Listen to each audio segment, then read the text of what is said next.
हमने पिछली वीडियो में बात की थी बैटल ऑफ ट्रेंच की, ग़ज़वा एज़ाब की या ग़ज़वा खंदक की, आप कुछ भी कह सकते हैं। वो हमने काफ़ी डिटेल में देखा था कि उसमें क्या मामलात हुए थे और किस तरह से वेदर ने अपना रोल प्ले किया था और जो वहाँ पे उस टाइम के हालात थे, खाने-पीने के लिए कुछ भी नहीं था, कहत आया हुआ था। वो सारे मामलात हमने डिस्कस किए थे और उसके बाद हमने ये भी डिस्कस किया था कि किस तरह से बनु क़ुरैज़ा के साथ क्या मामला हुआ था, क्योंकि उन्होंने गद्दारी की थी, उन्होंने हाई ट्रीज़न की थी, दुश्मनों के साथ मिल गए थे बैटलफ़ील्ड के अंदर। तो उसके बाद मैंने आपको बताया था कि बहुत ही कंट्रोवर्शियल टॉपिक है ये, बनु कुरैज़ा के साथ ग़ज़वा एहज़ाब के बाद क्या हुआ था, ये बहुत कंट्रोवर्शियल टॉपिक है। कुछ लोग कहते हैं कि तकरीबन 500, 600 या 700 मे बी 800 लोगों को कत्ल कर दिया गया था मदीने के अंदर। साद बिन माज़ जो हैं, बनु औस के जो लीडर हैं, उन्होंने ये वर्डिक्ट दिया था और नबी पाक ने इसको एग्री किया था और कहा था कि ठीक है, इन्होंने क्योंकि हाई ट्रीज़न की है तो इनके साथ यही होना चाहिए। लेकिन मैंने आपको कहा था कि ये बहुत कंट्रोवर्शियल है और मैं इस चीज़ से एग्री नहीं करता, मेरा नहीं ख़्याल कि ऐसा हुआ होगा, क्योंकि जितने भी लोग थे वो 500, 600 व्हाटएवर जितने भी लोग थे, उनमें से जो रेलेवेंट स्टेक होल्डर्स थे, जो 8, 10, 12 उनके लीडर्स थे, मेबी उनको कत्ल किया हो इस इतने बड़े जुर्म की वजह से, इतनी बड़ी गलती जो उन्होंने की थी। लेकिन ऐसा नहीं हो सकता कि तमाम के तमाम पूरे के पूरे कबीले को मार दिया हो, जान से मार दिया हो। ये मेरा नहीं ख़्याल ऐसा हुआ होगा। खैर, इस पे ये आज हमारा टॉपिक नहीं है, हमने आज बात करनी है, आज बहुत इंपॉर्टेंट टॉपिक है। आज हमने बात करनी है सुलह हुदैबिया पे, ट्रीटी ऑफ हुदैबिया। वो क्यों इतनी इंपॉर्टेंट है, उसके बाद क्या हुआ और मॉडर्न डे में उसकी क्या इंपॉर्टेंस है। ये जो टॉपिक है ये समझना बहुत इंपॉर्टेंट है। ट्रीटी ऑफ हुदैबिया को समझना बहुत इंपॉर्टेंट है। इससे आपको बहुत सारी चीज़ें समझ में आ जाएँगी, पॉलिटिकली बहुत सारी चीज़ें समझ आ जाएँगी और मॉडर्न डे में उसकी क्या इंपॉर्टेंस है, उसको हम किस तरह से डिफरेंट केसेस के ऊपर, डिफरेंट सिनेरियोज़ के ऊपर अप्लाई कर सकते हैं, वो आज हम समझने की कोशिश करेंगे। तो हम स्टार्ट करते हैं। तो ग़ज़वा बदर हुआ, ग़ज़वा उहद हुआ, ग़ज़वा अहज़ाब हुआ। ग़ज़वा अहज़ाब के बाद बनु कुरैज़ा को भी निकाल दिया और इसके साथ ही तीनों जो बड़े-बड़े कबीले थे यहूदियों के, वो अब मदीने से जा चुके हैं। बनु कैनुका निकल चुका है, बनु नज़ीर निकल चुका है और बनु कुरैज़ा निकल चुका है और मदीने में इस टाइम सिर्फ़ और सिर्फ़ मुसलमान हैं और मुसलमानों की हुकूमत शुरू हो गई है। सिर्फ़ मुसलमान हैं मदीने के अंदर। और ये सारा मामला हुआ है ग़ज़वा अहज़ाब वाला 5 हिजरी के अंदर। तो 6 हिजरी के अंदर नबी पाक सल्लल्लाहु अलैहि वसल्लम को ख्वाब आता है कि मैं उम्रा करने जा रहा हूँ मक्के में और साथ में मेरे सहाबा मौजूद हैं। तो क्योंकि रसूल का जो ख्वाब होता है वो बेसिकली अल्लाह ताला की तरफ से एक मैसेज होता है, पैगाम होता है। तो नबी पाक अपने सारे सहाबा कराम को रेडी करते हैं और साथ में उनको लेके चले जाते हैं मक्के की तरफ। अभी तक आप देख लें कि पहले 13 साल तो नबी पाक नबूवत के बाद मक्के में रहे हैं और मक्के में उनको फिज़िकली प्रोसिक्यूट किया गया है, बहुत ज़्यादा मारा गया है, शैब अबी तालिब हुआ है, ताइफ़ वाला वाक़या हुआ है, वो सारा हमने डिटेल में देखा है। उसके बाद वो मदीने में आए हैं और मदीने में आने के बाद पहले 3 से 4 साल बदर में, औद में और अहज़ाब में मक्के से लोग उठे और वो उन्होंने जाके अटैक किए मदीने पे। मक्के से उठ के साढ़े 400 किलोमीटर सफ़र तय करके मदीने में आए हैं और वहाँ जाके उनको मारने की कोशिश की है।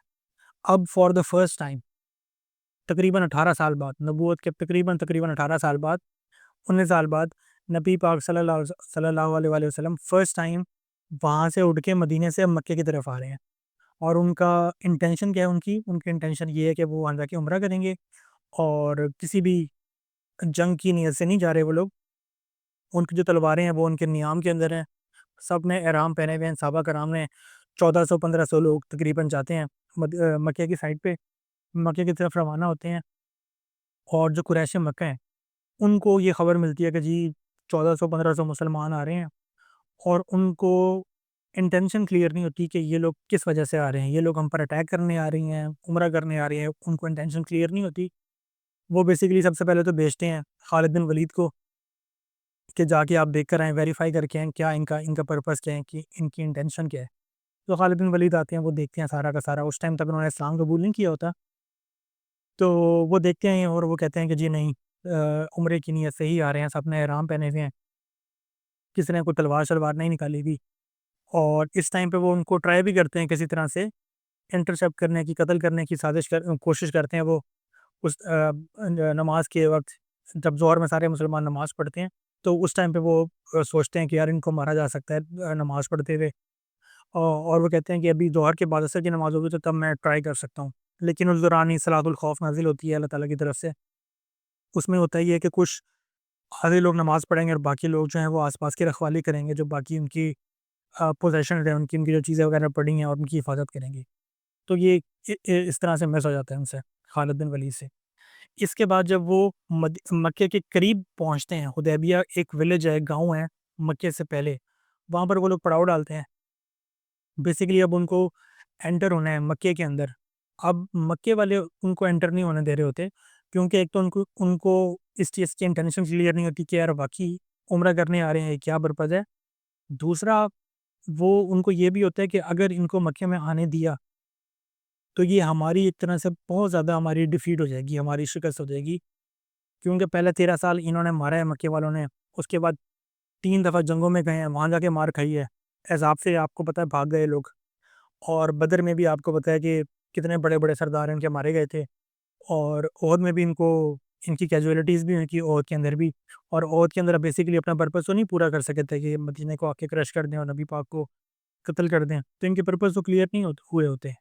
तो वो कहते हैं कि यार अगर ये हमने इनको अलाउ कर दिया मक्के में आने के लिए और उम्रा करने के लिए, तो जो आस-पास के जो कबीले हैं, जो एक हमारे रिस्पेक्ट है, वो ये समझेंगे कि मुसलमान आए हैं और बाय फ़ोर्स अंदर आके उन्होंने उम्रा करना शुरू कर दिया है, और जो कुफ़ारे मक्का हैं वो कुछ नहीं कर सके।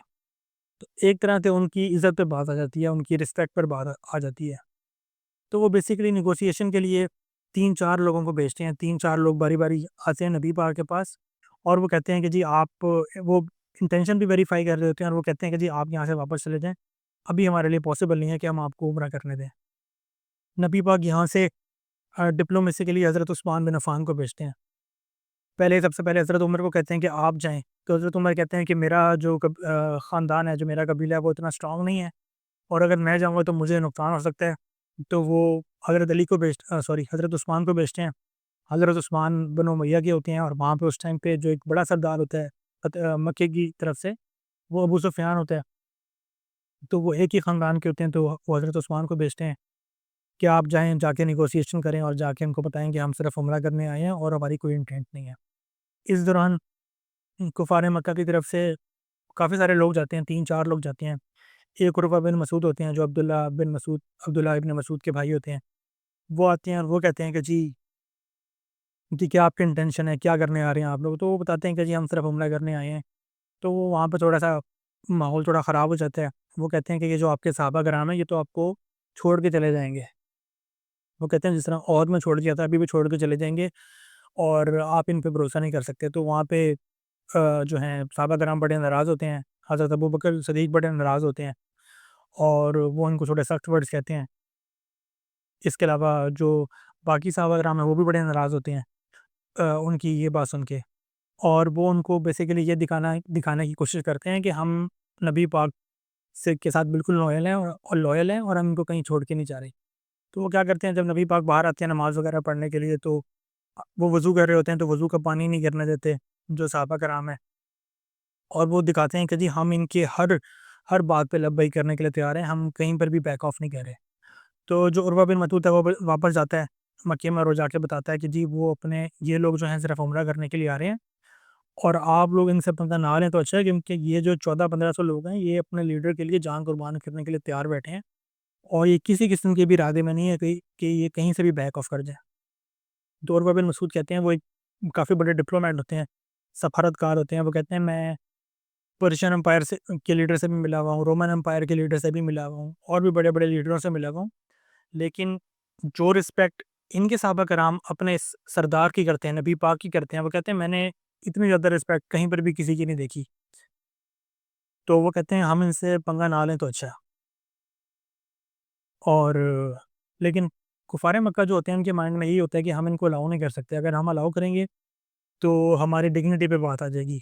बाकी सारे लोग कहेंगे कि यार जाके इतनी दफ़ा मारने की कोशिश की, हम मार भी नहीं सके, और अब बिल्कुल घर के अंदर आ गए, और घर के अंदर आके बाय फ़ोर्स उम्रा करके चले गए हैं, कोई कुछ नहीं कर सकता। दूसरा ये होता है कि वहाँ पे एक तरह से एक कल्चर ये होता है कि वो किसी को अलाउ भी नहीं करते, मतलब किसी को मना नहीं करते अगर कोई उम्रा करने के लिए आ रहा है, क्योंकि वहाँ पे वो तो एक पब्लिक प्लेस होती है, वहाँ पर कोई भी आ सकता होता है। तो उनको समझ नहीं आ रही होती है हम क्या करें, और इस दौरान जो हज़रत उस्मान इब्न अफ़्फ़ान नेगोशिएशन करने गए हुए होते हैं, उनको काफ़ी टाइम लग जाता है वापस आने में, हुदैबिया वापस आने में। तो वहाँ पे ख़बर ये मशहूर हो जाती है कि जी हज़रत उस्मान को कत्ल कर दिया गया है। वो जो कुफ़ार मक्का है उन्होंने कत्ल कर दिया हज़रत उस्मान इब्न अफ़्फ़ान को। तो जो सहाबा किराम है वो बड़ा नाराज़ होते हैं, नबी पाक बड़ा गुस्सा करते हैं और वो कहते हैं कि जी हज़रत उस्मान इब्न अफ़्फ़ान के कत्ल का हम बदला लेंगे।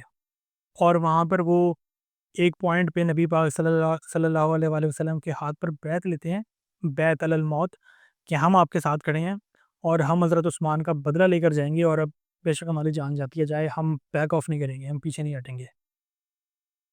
तो यहाँ पर ये जो है बैत रिज़वान इसको कहते हैं। एक दरख़्त के नीचे बैत होती है और वो सारे के सारे नबी पाक को ये कहते हैं, प्रॉमिस करते हैं कि हम आपका साथ देंगे। इस दौरान पता लगता है कि नहीं वो तो ज़िंदा है। वहाँ से सुहेल बिन अमर आते हैं मक्के वालों की तरफ से, वो भी एक डिप्लोमेट होते हैं काफ़ी बड़े, और वो नबी पाक से बात करते हैं। और जब नबी पाक उनको देखते हैं कि वो आ रहे हैं यहाँ पे, तो वो कहते हैं कि अब जो है ना कोई डील बन जाएगी हम हमारे दरमियान, क्योंकि ये काफ़ी काफ़ी अच्छा डिप्लोमेट है।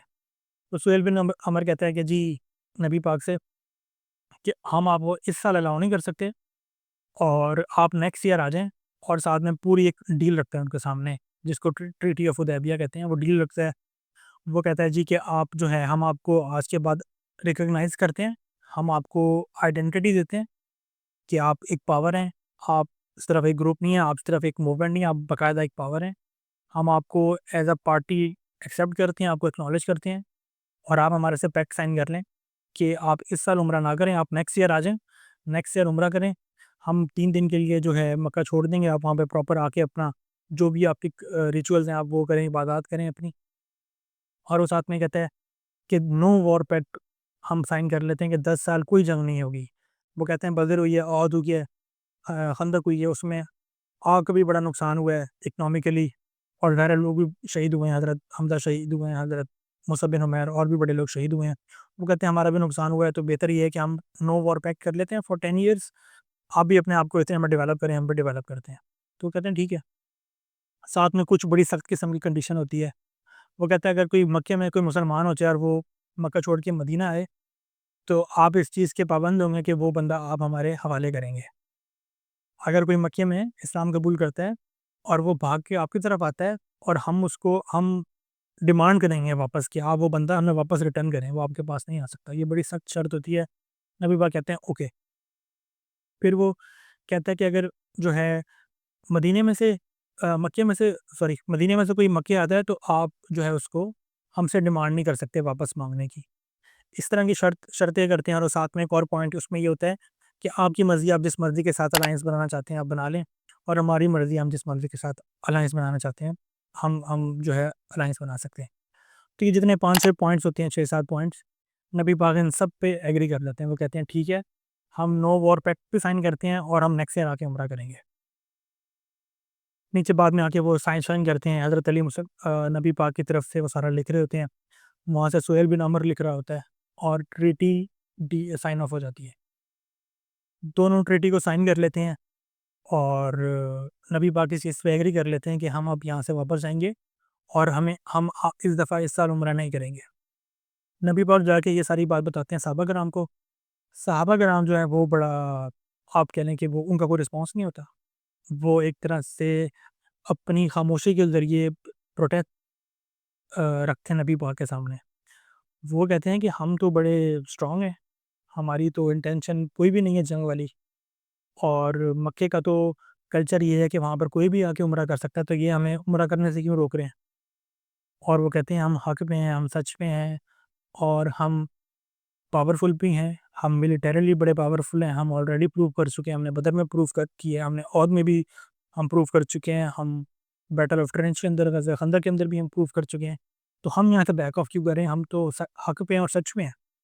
और दूसरा वो कहते हैं कि हम इतनी सख्त किस्म की डील क्यों साइन ऑफ कर रहे हैं कि मक्के में अगर कोई मुसलमान हो जाता है और वो मदीना आता है, तो हमें वापस करना पड़ेगा। ये तो एक बहुत ही ज़्यादा ह्यूमिलिएटिंग किस्म की डील है। वो कहते हैं ये चलो ठीक है, ये जो नो वॉर पैक्ट वाला 10 ईयर्स वाला, ये तो कुछ इट मेक सेंस, लेकिन इसकी सेंस नहीं समझ में आ रही। तो वो लोग वहाँ पे प्रोटेस्ट करते हैं, मतलब अपनी मुँह से तो नहीं कहते, लेकिन साइलेंस का वो होता है वहाँ पे एटमॉस्फेयर। हज़रत उमर आगे नबी पाक से प्रोटेस्ट करते हैं। बाकी अल्लाह ताला, नबी पाक कहते हैं ये अल्लाह ताला की तरफ से ऑर्डर है, मेरा इसमें कुछ नहीं है, ये अल्लाह ताला की तरफ से ऑर्डर्स हैं। तो वो जाते हैं, वो कहते हैं कि आप सारे अपने एहराम खोल दें और जाके जो आप जानवर लेकर आए हैं उसको अब ज़िबा कर लें, कुर्बान कर लें उसको। तो कोई भी कुर्बान नहीं करता, फिर वो जाती हैं अपनी वाइफ़ के पास, नबी पाक उम्मे सलमा के पास। वो बताती हैं कि अगर आपकी कोई बात नहीं मान रहा, आप कोई बात नहीं, आप बाहर जाके खुद ही अपना एहराम भी खोल लें और जाके अपना जानवर भी ज़िबा कर लें। तो ये सारा मामला होता है, सारे जो लोग हैं वो अपना एहराम खोल लेते हैं और जानवर जो है ज़िबा कर लेते हैं। और अल्लाह ताला सूरतुल फतह के अंदर ये सारी बात रखते हैं और अल्लाह ताला इस ट्रीटी को, इसको कहते हैं कि ये फ़तह मुबीन है, ये बहुत बड़ी विक्ट्री है आप लोगों के लिए, जिस पे सहाबा कराम बड़े खुश होते हैं कि अल्लाह ताला हमसे राज़ी है। तो इसमें 2-3 चीज़ें हैं जो बड़ी इम्पोर्टेंट है। एक तो चीज़ ये है, एक तो एंगल ये है कि अल्लाह ताला जो हैं वो बेसिकली अपने सहाबा कराम की हमेशा अपने लोगों की, इंसानों के इंटेंशन देख रहे होते हैं कि इंसान की इंटेंशन क्या है। आपको पता है खंदक में भी यही हुआ था, ओहद में भी यही हुआ था कि अगर हम खंदक को डिस्कस करें कि जब वो जाते हैं वहाँ पे, सारे के सारे 2 महीने शदीद स्ट्रगल करते हैं, 1 महीना खंदक खोदते हैं, 1 महीना वहाँ पे बैठे रहते हैं शदीद ठंडे मौसम के अंदर, शदीद ठंडी हवा चल रही होती है, खाने के लिए कुछ नहीं होता, पीने के लिए कुछ नहीं होता। तो वहाँ पे प्रॉपर एक फॉर्मल वॉर नहीं होती और जो मुनाफ़िकीन हैं वो वापस चले जाते हैं, बहाने करके। और जो अल्लाह ताला है वो मुसलमानों को इस तरह से फ़तह करते हैं कि उनका बेसिकली उनकी इंटेंशन अल्लाह ताला को पता लग जाती है कि वाक़ई ये सच्चे मुसलमान हैं। उनके दरमियान कोई डायरेक्ट कॉन्फ्लिक्ट नहीं होता, डायरेक्ट वन ऑन वन इस तरह से वॉर नहीं होती जिस तरह पहले बदर में हुई होती है या ओहद में हुई होती है, और वो जंग बड़ी जल्दी ख़त्म हो जाती है और मुसलमान जीत जाते हैं। यहाँ पर भी ऐसे ही है कि सहाबा कराम ने ये शो कराया कि हम आपके साथ खड़े हैं, नबी पाक को शो कराया कि हम आपके साथ खड़े हैं। जब उस्मान की कत्ल की बात हुई कि इनको कत्ल कर दिया गया है। तो अल्लाह ताला ने यहाँ पर भी इंटेंट देखी और अल्लाह ताला ने कहा कि अब आपको फ़तह मुबीन दे दी गई है। आप नबी पाक के साथ खड़े हैं हर चीज़ के ऊपर, और ये जो दूसरा ट्रीटी हुई है ये बहुत बड़ी ट्रीटी है। तो अब हम इससे बात करते हैं, जो ट्रीटी हुई है, ट्रीटी ऑफ हुदैबिया, ये कितनी ज़्यादा इंपॉर्टेंट ट्रीटी है, इसको समझना बहुत इंपॉर्टेंट है। ये एक बहुत बड़ी पॉलिटिकल विक्ट्री है और इसको डिकोड करना, इसको आजकल के दौर में अप्लाई करना, समझना बड़ा ज़रूरी है, बड़ा इंपॉर्टेंट है। और मैं आपके सामने अपना एनालिसिस रखता हूँ कि मैं इस बारे में मुझे क्या लगता है। अगर हम नबी पाक की अगर हम पैटर्न फ़ॉलो करें, नबी पाक का नबूवत के बाद, पैटर्न हम देखते हैं और उसके बाद हम इसको थोड़ा एनालाइज़ करेंगे कि नबी पाक सल्लल्लाहु अलैहि वसल्लम के जो पहले पहले 13 साल हैं, उसको मैंने अपनी पिछली वीडियो में बहुत डिटेल से मैं आपको बता चुका हूँ कि पहले 13 साल पब्लिक प्रीचिंग हुई, प्राइवेट प्रीचिंग हुई। नबी पाक को पता नहीं क्या-क्या वर्ड्स कहा गया कि आप जादूगर हैं, आप काहिन हैं, आप पुराने रसूलों की कहानियाँ सुनाते हैं, और अजीब-अजीब वर्ड्स नबी पाक पे एलिगेशंस लगाए गए। नबी पाक के ऊपर ओजड़ी फेंकी गई ऊँट की, नबी पाक के ऊपर जो है उनका गला दबाने की कोशिश की गई। ताइफ़ नबी पाक को पत्थर मारे, नबी पाक के सहाबा कराम को बहुत ज़्यादा फ़िज़िकली परसिक्यूशन किया गया। लेकिन नबी पाक पहले 13 साल, नबी पाक ने और नबी पाक के सहाबा कराम ने पहले 13 साल कोई एक्शन नहीं लिया। किसी किस्म का कोई एक्शन नहीं लिया कहीं पर भी। हज़रत हमज़ा भी वहाँ पर मौजूद थे, हज़रत अ, अली भी मौजूद थे, हज़रत अबू तालिब भी मौजूद थे, हज़रत खदीजा भी वहाँ पे मौजूद थीं। सारे बड़े-बड़े सहाबा, हज़रत उमर मौजूद थे। इन सारे बड़े-बड़े, हज़रत अबू उबैदा बिन जर्राह वहाँ पे थे, हज़रत साद बिन वक़ास वहाँ पे मौजूद थे। जितने बड़े-बड़े लोग हैं वो सारे के सारे पहले 13 साल नबी पाक के साथ थे, लेकिन किसी ने भी किसी भी पॉइंट पे कोई एक्शन नहीं लिया। पहले 13 साल बिल्कुल डिफेंसिव मोड में रहे हैं। डिफेंसिव मोड भी नहीं कहना चाहिए, कुछ किया ही नहीं उन्होंने। सिर्फ़ मार खाई है, सिर्फ़ जो मार पड़ी है उसको बर्दाश्त किया, उसको एक्सेप्ट किया है। हज़रत अम्मार बिन यासिर के पेरेंट्स की जो है एग्ज़ाम्पल हमारे सामने है कि हज़रत यासिर को मार दिया गया, हज़रत सुमैया का कत्ल कर दिया गया, कोई एक्शन नहीं लिया। शैब अबी तालिब आपके सामने है कि 3 साल शदीद तरीन टफ टाइम था, कोई एक्शन नहीं लिया, कुछ भी नहीं किया मुसलमानों ने। तो ये जो कुछ नहीं किया बेसिकली ये स्ट्रैटेजी थी, जिसको हम आगे जाके देखते हैं, हम मज़ीद पैटर्न देखते हैं। इसके बाद जब वो आए हैं मदीने के अंदर, तो मदीने के पहले 3 साल आप देखें क्या हुआ है, पहले 4 साल आप देखें। बदर हुई है, ओहद हुई है और पहले 5 साल, बदर, ओहद और खंदक। पहले 5 सालों में कुफ़ार मक्का 3 दफ़ा मक्के से उठ के मदीने वाली साइड पे आए हैं और मुसलमानों पे अटैक किया उन्होंने। तीनों दफ़ा आप देख लें, मक्के से उठ के मदीने में आए हैं, 450 किलोमीटर सफ़र तय करके, और आगे मदीने पे अटैक किया, मुसलमानों पे अटैक किया, और मुसलमानों ने क्या किया है, वहाँ पे जाके उनको काउंटर अटैक किया है। ये पैटर्न देखें, पहले 13 साल कुछ भी नहीं किया, मदीने में आके उन्होंने काउंटर अटैक किया, और सुलह हुदैबिया के मौके के ऊपर ये जो हुदैबिया वाला इवेंट हुआ है, फर्स्ट टाइम 19 सालों में यहाँ से उठ के, मदीने से उठ के मक्के में गए हैं और अपने आप को recognise for the first time कराया है। तो इन तीनों चीज़ों में एक पैटर्न है, पहले 13 साल में, पहले 5 साल में, और अभी छठा जो साल है हुदैबिया वाला, इन सब में बहुत बड़ा पैटर्न है, बहुत इंपॉर्टेंट पैटर्न है। वो पैटर्न समझना बहुत ज़रूरी है, कॉन्टेक्स्ट को समझना बहुत ज़रूरी है, सिचुएशन को समझना बहुत ज़्यादा ज़रूरी है, तभी हमें सारी बात समझ में आएगी। तो इसको अगर हम समझने की कोशिश करें, तो पहले 13 साल जो नबी पाक का जो सारी लाइफ थी, उसमें अगर आप देखें तो वो सारी की सारी एक मूवमेंट थी। नबी पाक अभी अपने सहाबा कराम के साथ वो मूवमेंट को स्ट्रॉन्ग कर रहे थे, अभी उसको बिल्डअप कर रहे थे उस मूवमेंट को। आहिस्ता आहिस्ता 13 साल लगा के उसको मूवमेंट को बिल्ड किया, और सबसे पहले क्या कोशिश की कि कहीं पर जाके लैंड एक्वायर कर सकें, लैंड कहीं पे ले सकें। वो लैंड उनको कहाँ मिली? मदीने में लैंड मिली। मदीने में जाके पहली मर्तबा उनको अपनी टेरिटरी मिली। जब टेरिटरी मिली उसके बाद सेकंड स्टेप क्या किया उन्होंने? सेकंड स्टेप है, उन्होंने अपने आप को पॉलिटिकली स्टेबलाइज़ किया और पॉलिटिकल स्ट्रक्चर खड़ा किया है। पहले लैंड लिया है, पहले बिल्कुल कुछ भी नहीं किया, पहले तो 13 साल कुछ नहीं किया, और अपने आप को अंदर से ग्रो करके, ग्रो इस तरह से किया कि अपने आप को, अपनी तादाद ज़्यादा बढ़ाई और लोगों को अपने अंदर इंटैक्ट किया। अपनी उनकी नबी पाक की इतनी बड़ी क्रेडिबिलिटी थी कि कहीं पे कोई एक्शन नहीं लिया, खुद इतने बड़े लीडर थे वो। फिर मदीने में आए, मदीने में आके लैंड लिया, टेरिटरी उन्होंने ली, और वहाँ पे पॉलिटिकल स्ट्रक्चर खड़ा किया। पॉलिटिकल स्ट्रक्चर कैसे खड़ा किया कि खुद वहाँ के हेड ऑफ़ द स्टेट थे नबी पाक, क्योंकि उन्होंने आके चार्टर ऑफ मदीना साइन किया है। और पहले साल में उन्होंने क्या किया, जो इंटरनल कॉन्फ्लिक्ट्स हैं मुसलमानों के दरमियान वो ख़त्म किए। बनो औस और खज़रज वालों को, उनका मामला उन्होंने सॉल्व करवाया, उनके दरमियान दोस्ती करवाई। उसके बाद नबी पाक ने वहाँ जाके ब्रदरहुड करवाया, मवाख़ात करवाया। तो सोशल इंटीग्रेशन और सोशल कोहेज़न, ये जाके इन्होंने, नबी पाक ने स्टार्ट की। टेरिटरी ली, पॉलिटिकल स्ट्रक्चर खड़ा किया, पॉलिटिकल स्टेबिलिटी क्रिएट की, और सब लोगों का कंसेंसस था कि यही हमारे लीडर है नबी पाक। ये बड़ी इंपॉर्टेंट चीज़ है। उसके बाद जो तीसरा पॉइंट है, नबी पाक ने अपना जो उनका एनिमी था, जो उनका दुश्मन था, उसको इकोनॉमिकली हर्ट करने की कोशिश की है, उसको इकोनॉमिकली नुकसान पहुँचाने की कोशिश की है, उसको इकोनॉमिकली कोलैप्स कराने की कोशिश की है। वो आपको पता है कि पहले 3-4 साल, पहले पहले साल ही नबी पाक सल्लल्लाहु अलैहि वसल्लम ने, जो कुरैश का जो ट्रेड ग्रुप होता था, जो ट्रेड करने के लिए ग्रुप्स निकलते थे, जो लश्कर निकलते थे मक्के से शाम में जाने के लिए, और रास्ते में मदीने पड़ता था, उनको बार-बार इंटरसेप्ट किया है, उनको इकोनॉमिकली हर्ट करने की कोशिश की है। उनको इकोनॉमिकली हर्ट करने की कोशिश की है, जिससे उनका मोराल डाउन हुआ है, और इससे आहिस्ता-आहिस्ता उन्होंने अपने आप को, अपनी पावर दिखाना शुरू की है। अपनी जो है पावर, या अपनी जो मिलिट्री ग्रुप्स हैं, वो दिखाने की कोशिश की है कि देखो हम भी पावरफुल हैं। उसके बाद जब उन्होंने आके लड़ाई करने की कोशिश की है, तो भरपूर उनको जवाब दिया है। आपको पता है पहली लड़ाई के अंदर ही, बदर के अंदर ही बड़े-बड़े लीडरों को मार दिया उन्होंने। सारे जो बड़े-बड़े कुरैशी लीडर थे सबको मार दिया था। सिर्फ़ एक अबू सुफ़ियान, अबू लहाब ये बच गया था, बाद में वो भी मर गए थे। अबू सुफ़ियान ने तो आगे जाके इस्लाम कबूल कर लिया था, लेकिन पहले 2-3 साल ये मामलात हुए हैं।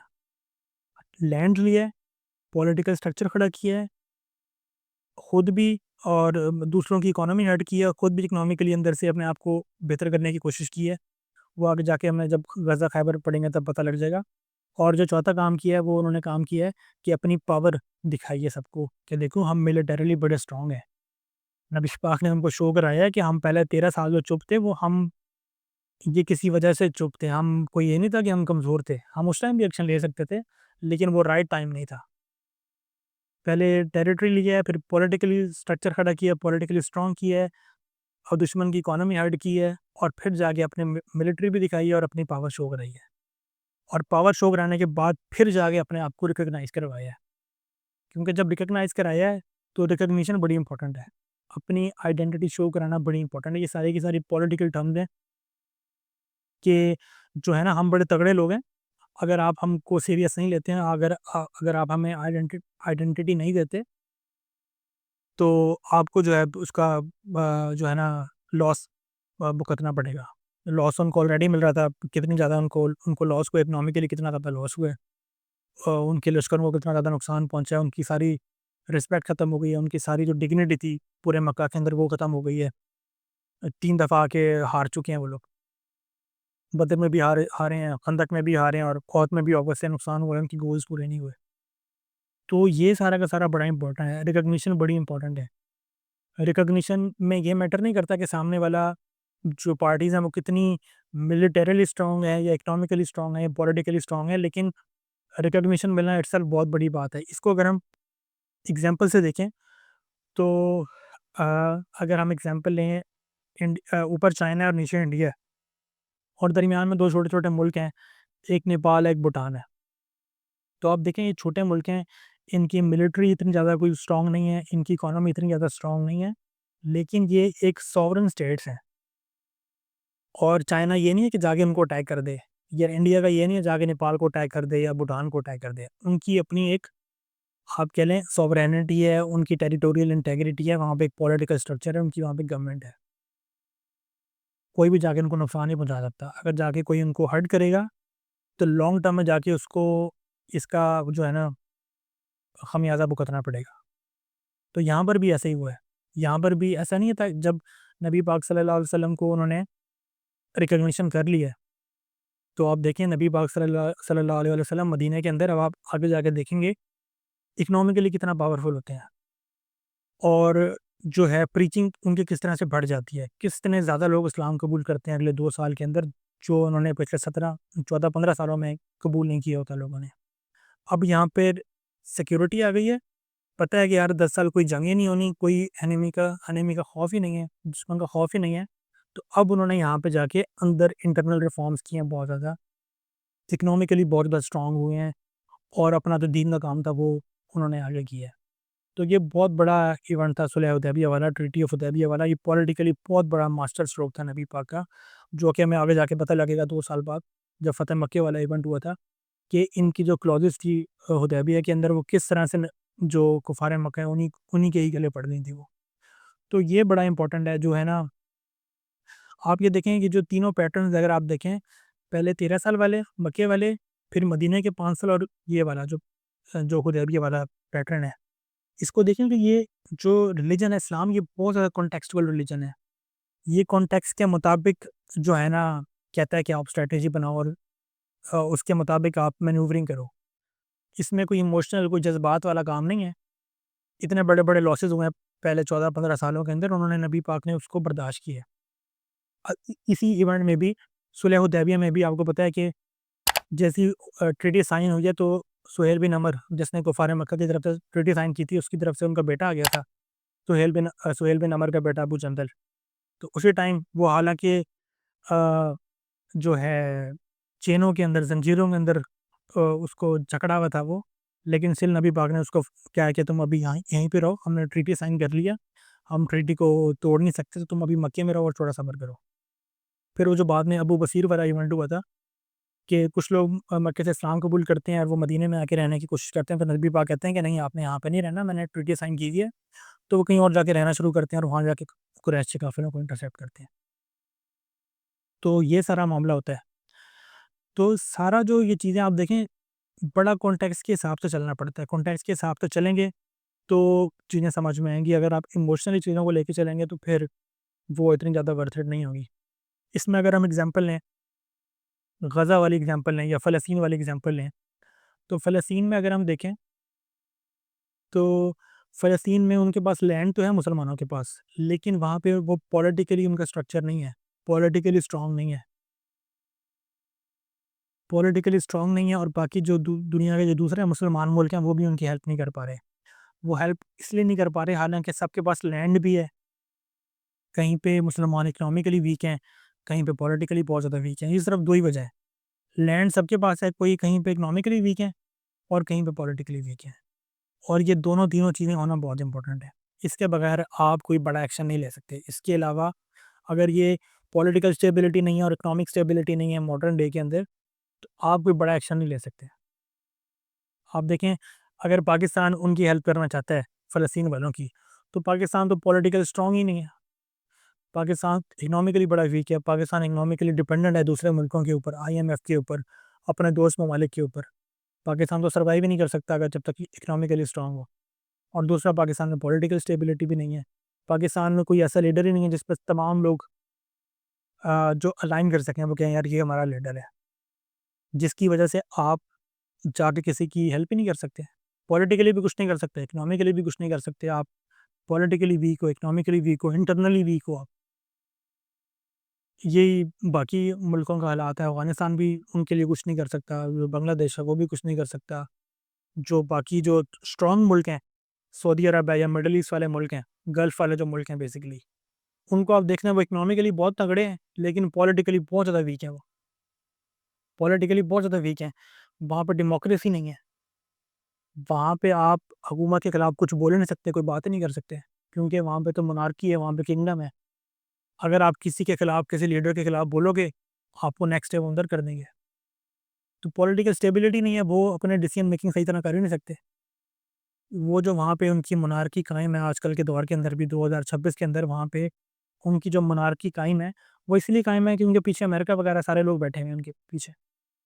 वरना आपको याद होगा 2014-15 या शायद 16 के अंदर अरब स्प्रिंग आया था। पूरे अरब के अंदर एक रेवोल्यूशन आया था, लेकिन यहाँ पे नहीं आ सका, क्योंकि पीछे से उनको अमेरिका वगैरह की बैक थी, वहाँ पे उन्होंने प्रोटेस्ट ही इरप्ट ही नहीं होने दिया। तो ये जो मुल्क हैं, ये पॉलिटिकली बहुत वीक हैं। आपको शायद पता है उसका, जमाल खशोगी वाले का, जमाल खशोगी सऊदी अरब का जो के जो प्रिंस हैं, जो किंग हैं, उन पे क्रिटिसाइज़ करता था। वो कहता था यहाँ पे ह्यूमैनिटी, जो ह्यूमन लॉज़ हैं वो सही नहीं है, यहाँ पे ह्यूमन राइट्स नहीं है। आप पे यहाँ पे हमारे पास फ्रीडम ऑफ स्पीच नहीं है, हम पॉलिटिकली किसी पे क्रिटिसाइज़ नहीं कर सकते। तो उसके साथ क्या हुआ था, वो भी आपके सामने है। तो अगर इस तरह, जैसे फ़लस्तीन की एग्ज़ाम्पल मैंने इसलिए लिया, ये बड़ी अच्छी एग्ज़ाम्पल है कि आपने अपने आप को इकोनॉमिकली भी स्ट्रॉन्ग करना है और पॉलिटिकली भी स्ट्रॉन्ग करना है। जब ये दोनों चीज़ें होंगी, तब आप जाके अपनी ब्रदर मुस्लिम कंट्री की हेल्प आउट कर सकते हैं। वरना आप ज़्यादा कुछ एक्शन नहीं ले सकते, वरना आप चाहिए आप बायकॉट कर लेंगे चीज़ों का। That does not make any sense, जिससे कोई रियल इम्पैक्ट नहीं आ रहा। वहाँ के लोग अभी भी सफ़रिंग ही कर रहे हैं। तो ये बड़ा इंपॉर्टेंट है, ये जो ट्रीटी ऑफ हुदैबिया, ये हमें बड़ी इंपॉर्टेंट चीज़ें सिखाती है कि इस्लाम जो है वो कॉन्टेक्सचुअल रिलीजन है। हमने कॉन्टेक्स्ट के हिसाब से चीज़ों को फेस करना होता है। हमें जज़्बाती होने की ज़रूरत नहीं है, हमें इमोशनल होने की ज़रूरत नहीं है। नबी पाक ने जहाँ पर मारें खानी थी, मारें भी खाई हैं। उनके सहाबा कराम को शहीद किया गया, नबी पाक ने वो भी बर्दाश्त की है। नबी पाक ने खुद पत्थर खाए हैं, वो भी बर्दाश्त किया है। फिर मदीने में आके जब उन पे अटैक हुआ है, वो भी उन्होंने वहाँ पर अपना शो कराया। मतलब पहले 13 साल शो नहीं कराया, जब मौका मिला तो आपके सामने बदर में उखाड़ के रख दिया सामने वालों को। और बाद में जाके जब मिलिटरीली अपने आप को पावरफुल शो कराया, अपनी पावर शो कराई है, तब जाके उन्होंने वहाँ जाके रिकॉग्निशन ली है। और इन 2 सालों में रिकॉग्निशन का फ़ायदा ये हुआ है कि 2 सालों में मुसलमान तेज़ी से, इस्लाम जो है तेज़ी से स्प्रेड कर गया पूरे पूरे जो है ना अरब के अंदर। और उसके बाद मुसलमान इकोनॉमिकली भी बड़े तगड़े हुए हैं ग़ज़वा खैबर की जंग के बाद। तो ये सारी चीज़ें, इस पे मेरा ख़्याल है मज़ीद बात होनी चाहिए, मज़ीद डिस्कशन होनी चाहिए। और इसके जो पैटर्न है, इसकी जो पॉलिटिकल इम्प्लीमेंटेशन है, वो हमें देखनी चाहिए ट्रीटी ऑफ हुदैबिया की, और मॉडर्न डे जो हमारे सिनेरियोज़ हैं, उस पे हमें ये चीज़ इम्प्लीमेंट करनी चाहिए, ताकि सही तरीके से ना प्रॉब्लम आइडेंटिफ़ाई भी हो सके और उस प्रॉब्लम को सॉल्यूशन एंड पे हम लेके जा सकें। तो ये सारी वीडियो थी। हम मिलते हैं आपसे नेक्स्ट वीडियो में। सी यू नेक्स्ट टाइम।